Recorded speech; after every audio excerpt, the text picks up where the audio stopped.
Autrefois connue comme le centre américain de l'automobile, la ville de Détroit, dans le Michigan, a dû s'adapter aux changements drastiques qu'a connu son industrie automobile au cours des dernières années.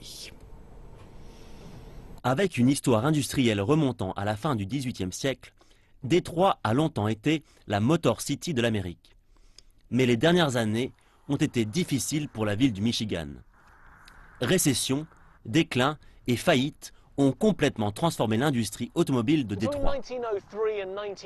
Entre 1903 et 1958, l'usine automobile Packard produisait des véhicules de luxe et avait des installations qu'enviaient les constructeurs automobiles du monde entier. Désormais, ce site emblématique représente une ville qui a perdu les fondations sur lesquelles elle s'était construite. Le conservateur en chef dit que l'économie de Détroit est toujours centrée sur l'industrie automobile. Vous savez, les automobiles font partie de nos vies. Et même si la production ne se fait plus forcément ici, nous restons attentifs au business de l'automobile.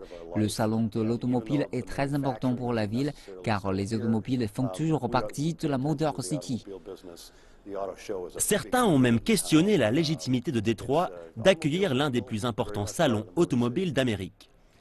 General Motors a son siège à Détroit depuis le milieu des années 1920 et malgré la délocalisation d'emplois dans 19 autres pays, l'entreprise maintient un lien très fort avec la ville.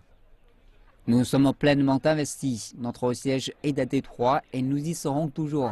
Mais nous sommes une entreprise mondiale. Ce que nous pouvons faire avec cette empreinte internationale, c'est concevoir, dessiner et produire des véhicules sur l'ensemble de la planète en fonction des conditions économiques du moment et du lieu. Mais une des voitures les plus récentes de General Motors, la Buick Envision, est construite exclusivement en Chine et importée aux États-Unis.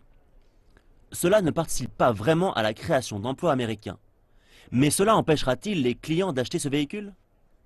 Je ne pense pas que cela les dérange outre mesure. Nombre de Ford et de Chrysler sont également produites au Canada et au Mexique.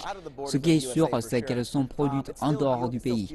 Mais c'est toujours Buick, c'est toujours une entreprise américaine, c'est toujours GM. Donc je pense que ça ira. Les constructeurs américains ont connu une année de vente record en 2015.